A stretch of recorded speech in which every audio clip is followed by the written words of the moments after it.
मैंने आपको राजा दशरथ की कहानी बताई, लेकिन सच ये है, किसी भी राजा से ज्यादा जरूरी होता है उसका राज्य। एक राज्य केवल पत्थरों और महलों से नहीं बनता, वो बनता है वहां रहने वालों के जीवंत इतिहास और युगों की कहानियों का साक्षी। और मैं इस इतिहास की नदी, इस राज्य की गवाह, अयोध्या, एक नगरी जो राम से पहले थी और राम के बाद भी है।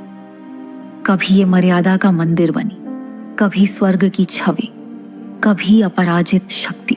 युग बदले, राजा बदले, पर अयोध्या ने अपनी पहचान बनाए रखी।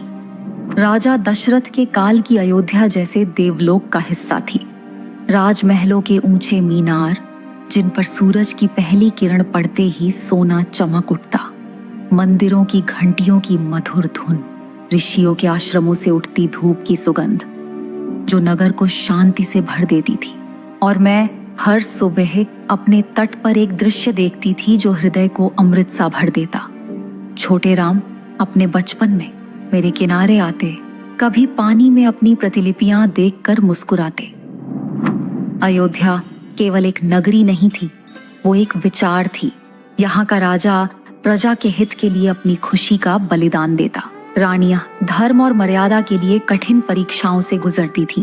मैं बदली हूँ, मेरे किनारे बदले हैं, पर मेरे जल में अब भी वही गाथा प्रवाहित है जो हजारों साल पहले थी।